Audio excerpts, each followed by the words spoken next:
Hello বন্ধুরা, কেমন আছো? আশা করি ভালো আছো। আজকে আমি তোমাদেরকে একটি অটোমেটিক লাইট সার্কিট বানিয়ে দেখাবো।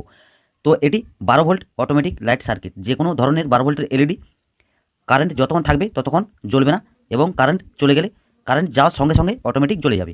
তো এর আগে আমি অনেক এরকম ভিডিও বানিয়েছি অটোমেটিক লাইট সিস্টেম সার্কিট।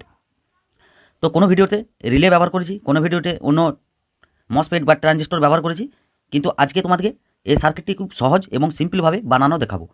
এবং যে জিনিসগুলি দিয়ে বানাবো সেই জিনিসগুলি যে কোনো পুরোনো সার্কিট বোর্ড থেকে বাড়িতে বা যে কোনো ইলেকট্রনিক দোকান থেকে খুব সহজে তোমরা পেয়ে যাবে।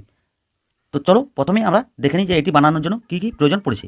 তো তোমরা দেখতে পাচ্ছ প্রথমে একটি BC547 ট্রানজিস্টর প্রয়োজন পড়েছে।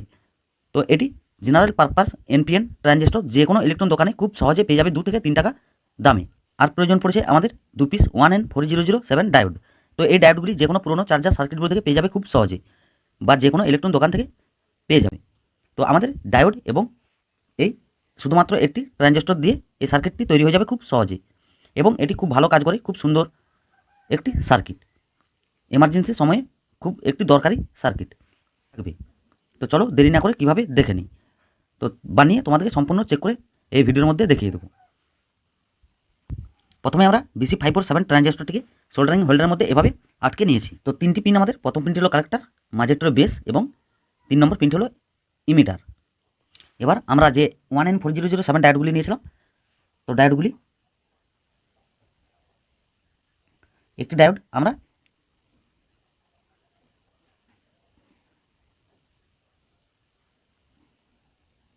ডায়োডগুলিকে ঠিক এভাবে সোল্ডারিং করে নিয়েছি। তো তোমরা দেখতে পাচ্ছ এই ডায়োডের ব্ল্যাক দিকটি ইমিটারের সঙ্গে এবং এই ডায়োডের ব্ল্যাক দিকটি বেসের সঙ্গে এভাবে সোল্ডারিং করে দিয়েছি, এবং সিলভার দিকগুলি একসঙ্গে এভাবে সোল্ডারিং করে দিয়েছি। এবার আমরা একটি 4 ভোল্টের এলইডি নিয়েছি। তো তোমরা এটি 12 ভোল্টের এলইডি লাইট ব্যবহার করতে পারো, এবং 4 ভোল্টের 3 ভোল্টের যে কোনো ধরনের লাইট এটিতে ব্যবহার করতে পারো। তো এটি 12 ভোল্টের, যেহেতু সার্কিট 12 ভোল্টের এলইডি লাইট লাগানোই বেস্ট। তো আমি তোমাদেরকে এটি চেক করে দেখানোর জন্য 4 ভোল্টের এলইডি লাগাচ্ছি। তো কী করে লাগাবে তোমরা 4 ভোল্টের এলইডি বা 12 ভোল্টের এলইডি, সমস্ত কিছু আমি তোমাদেরকে বলে দিচ্ছি। তো আমি প্রথম কানেকশানটি তোমাদেরকে দেখিয়ে দিই।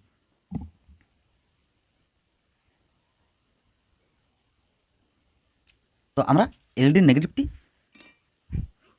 ট্রানজিস্টরের কালেক্টরের সঙ্গে এভাবে সোল্ডারিং করে দিয়েছি। তো তোমরা 12 ভোল্টের এলইডি হোক বা 3 ভোল্টের 4 ভোল্টের যে কোনো এলইডি হোক, কানেকশান সেম হবে, কিন্তু তোমাদেরকে একটি কাজ করতে হবে। তোমাদেরকে কী কাজটি আমি বলে দিচ্ছি। তো এবার একটি 1 কিলো ওহমস রেজিস্টর নিয়ে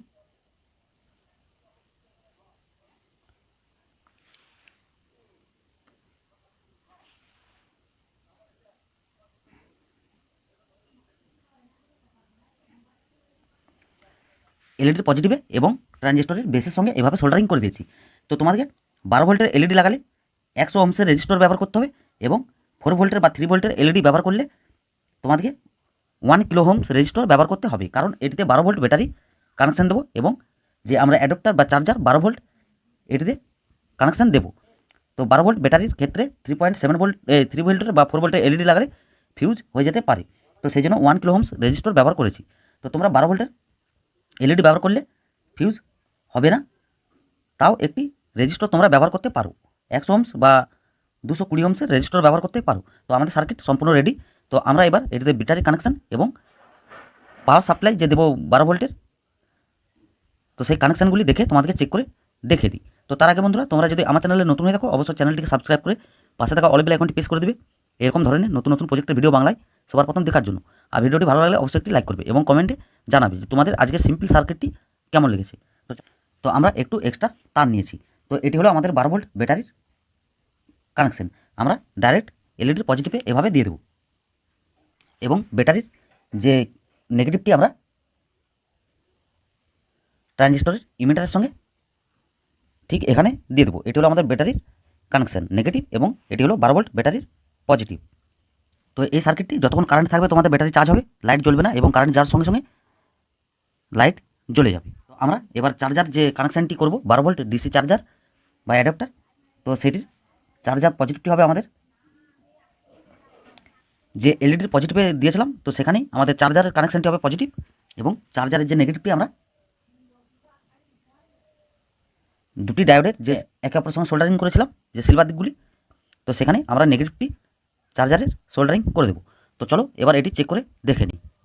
তো তোমরা দেখতে পাচ্ছ ব্যাটারি কানেকশান আমরা দিয়ে দিয়েছি 12 ভোল্ট ব্যাটারি। তো আমাদের এলইডি এখন জ্বলছে, মানে এখন কারেন্ট নেই, কারণ আমরা এদিকে যে চার্জারের কানেকশানটি এখন ছেড়ে রেখেছি। তো আমরা যখনই চার্জারের কানেকশানটি দেবো অটোমেটিক লাইট বন্ধ হয়ে যাবে। তো চলো প্রথম কানেকশানটি আমি দিয়ে তারপর তোমাদেরকে দেখিয়ে দিচ্ছি। তো আমি একটি 12 ভোল্ট অ্যাডাপ্টার নিয়েছি, তো তোমরা দেখতে পাচ্ছ। তো আমরা পজিটিভটি যে এলইডির পজিটিভে এভাবে লাগিয়ে দেবো এবং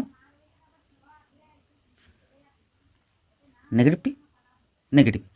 তো তোমরা দেখতে পাচ্ছ কারেন্ট দেওয়ার সঙ্গে সঙ্গে আমাদের এলইডিটি নিভে গেল, মানে এখন চার্জ হচ্ছে, এবং কারেন্ট যাওয়ার সঙ্গে সঙ্গে আমাদের এলইডিটি জ্বলে গেল।